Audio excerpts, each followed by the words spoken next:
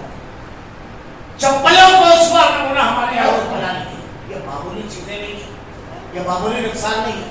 آج جو اتنے بڑے نقصان سے ہم دوچار ہو رہے ہیں اس لیے کہ کس خبر کو عام کرنا, مسلمانوں کے کس جذبے کو عام کرنا, مسلمانوں کے مفاد اور مسلمانوں کے جو امور ہیں اس پر ہماری رائے کیا ہونا چاہیے, انداز کیا ہونا چاہیے. یاد رکھیے ذہن سازی, کسی بھی معاشرے کی ذہن سازی چھوٹا میڈیا سب سے زیادہ کرتا ہے. چھوٹا میڈیا, اور سب سے چھوٹا میڈیا ہوتا ہے یہ واٹس ایپ, فیس بک. یہ آدمی ہر وقت اس پر اویلیبل ہوتا ہے, ہر وقت اس کے اوپر دستیاب ہوتا ہے. اس کے ذریعے سے ذہن بنائے اور بگاڑے جاتے ہیں. آج ہماری صورتحال یہ ہے, ہم کو اپنا کردار یہ ادا کرنا ہے کہ ملت کو کہیں, ملت میں مثبت جذبات کو عام کرنا, اس کے ذریعے لوگوں کو نیکیوں کا جذبہ ابھارنا, لوگوں کے اندر خیر کے جذبے کو ابھارنا, لوگوں کو متحد کرنا. آخری مثال دے کر کے میں اپنی بات سمیٹ دیتا ہوں, ورنہ اس آیت کے تناظر میں لمبی باتیں کی جا سکتی ہے بڑی تفصیل کے ساتھ. آخری بات, آپ سیرت پڑھیے. اللہ کے نبی صلی اللہ علیہ وسلم کے دور کا ایک بہت مشہور واقعہ ہے, آپ نے بارہا پڑھا ہوگا, سنا ہوگا کہ اللہ کے نبی صلی اللہ علیہ وسلم کے دور میں ایک مرتبہ ایک قافلہ ہے. قافلے کے لوگوں کو جب اللہ کے رسول نے دیکھا تو آپ انتہائی جذباتی ہوئے. اللہ کے نبی صلی اللہ علیہ وسلم نے لوگوں سے کہا کہ ہر شخص کو اپنے ساتھ 2 لوگوں کو لے کر, ہر آدمی 2 لوگوں کو لے کر گیا. حضرت ام سلمہ, حضرت ام سلیم, ان کے شوہر ابو طلحہ, یہ گھر گئے اور اپنی عائلہ سے کہتے ہیں کہ اللہ کے نبی نے حکم دیا ہے کہ ہر شخص کو اپنے ساتھ 2 لوگوں کو لے کر. حضرت ام سلیم کے پاس جب جا کر کے انہوں نے یہ خبر دی تو ام سلیم کہتی ہے کہ دیکھو صرف 2 لوگوں کا کھانا ہے, آپ بھی بھوکے ہیں, میں بھی بھوکے ہوں, بچے بھی بھوکے. لیکن پرواہ نہ کیجیے، یہ تھی ہماری خواتین، یہ ہمارے جذبات۔ اور ہماری خواتین کو ہم نے عقیدہ نہیں بتایا، ان کی وہ خبریں ہمارے یہاں کر رہے ہیں جو ہماری غیرت و حمیت کو رلا دینے والی، غیرت و حمیت کو مار دینے والی عقیدے کی خبر، یہ خبریں عام کی جاتی ہے معاشرے میں۔ اس سے ایک صالح اور مضبوط معاشرہ تشکیل پاتا ہے ان وجوہات سے۔ بہت سے تو جذبات کو تسکین پہنچانا، دیکھیے ایمان کی چنگاری ہر دل میں ہوتی ہے، سلیقے سے ہوا دے کر آپ اس کو شعلہ جوانہ بنائیں گے۔ اگر ایک بچہ انتہائی نافرمان ہے، اس کو سدھارنے کا طریقہ ماہرین تربیت نے لکھا ہے بہت آسان ہے۔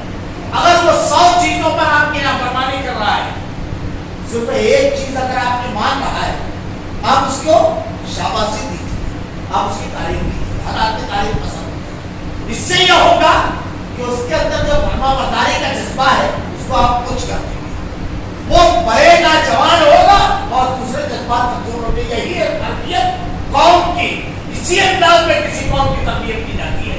ایک سارے معاشرے کی تشکیل اسی وقت ہوتی ہے جب برائی کی خبروں کو مان دیا جائے اور خیر کی خبروں کو عام کر دیا جائے۔ ہمارے یہاں کسی کے مالی خود و مرد کے معاملے کو عام کر دیا جاتا ہے، لیکن اللہ کے راستے میں غربا مساکین کی مدد کرنے والے، چپکے سے لوگوں کے ساتھ اچھائی کرنے والے، لوگوں کا تعاون کرنے والے، یہ خبریں بالکل تہجد گزار لوگوں کی خبریں عام نہیں ہیں۔ تہجد گزار متقی پرہیزگار لوگوں، لیکن اگر کسی کی کوئی غلطی سرزد ہو جائے تو واٹس ایپ پر وہ خبر عام ہے۔ یہ دیکھیے حضرت ام سلیم کا واقعہ، یہ تربیت اللہ کے نبی نے معاشرے کی تھی، یہ اللہ تعالیٰ نے پیغام دیا۔ حضرت ام سلیم نے کہا کوئی مسئلہ نہیں، آپ تھوڑا سا مہمانوں کو لیٹ آئیں، میں چراغ سیدھا کرنے کے بہانے جاتا ہوں اور اس کو تک بچوں کو سلا دوں۔ کھانا 2 آدمیوں کا ہے، آپ ساتھ بیٹھنا، کھانا نہ کھانا، صرف یہ طریقہ ظاہر کرنا جیسے آپ کھا رہے ہیں، اور ان کو مہمانوں کو کھانا بالکل اسی طریقے سے ذرا سا تازہ ہٹائیں گے، بچوں کو بھوکا سلا دیں۔ حضرت ام سلیم نے چراغ بجھایا، حضرت ابو سلمہ بیٹھ کر جہاں جلا رہے ہیں لیکن کھا نہیں رہے۔ یہ نیکی چراغ بجھا کر تاریکی نیکی، کسی کو اس کا ہے، لیکن اللہ کو اتنی پسند آئی کہ اللہ نے اپنے نبی کو وحی کا ذریعہ خبر دی اور قرآن پڑھی ہے 28 پارہ کے تباسا۔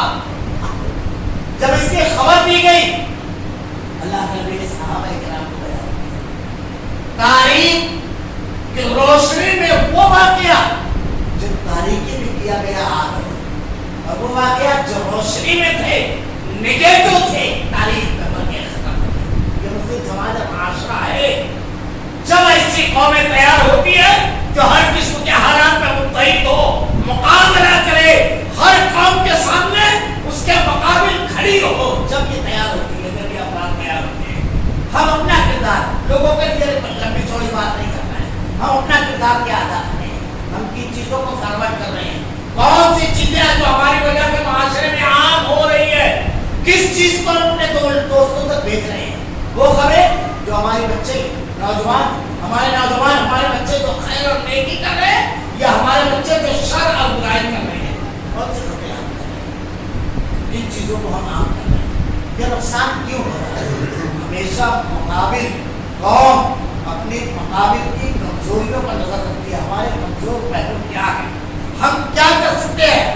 ہر شخص اپنی جگہ ایک کام کر سکتا ہے، ہر شخص اپنی جگہ ایک کردار ادا کر سکتا ہے۔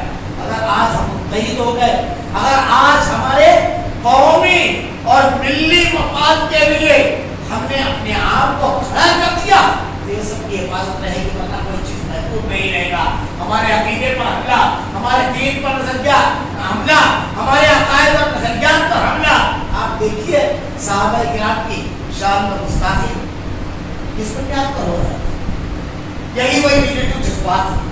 یہاں تک چلے گئے کہ ہم صحابہ کرام پر تنقید کرنے لگے، اپنی صورتحال ہو گئی، ہماری پوری صورتحال سیاسی منظرنامہ، معاشی منظرنامہ تباہ اس لیے ہے کہ اسلامی تعلیمات کو عام کرنا اور اسلامی تعلیمات کے مطابق جو لوگ عمل کرتے ہیں ان کے حوصلوں کو بڑھانا اور ان کے قدردانی، یہ تمام چیزیں ہمارے معاشرے کا مفہوم ہے۔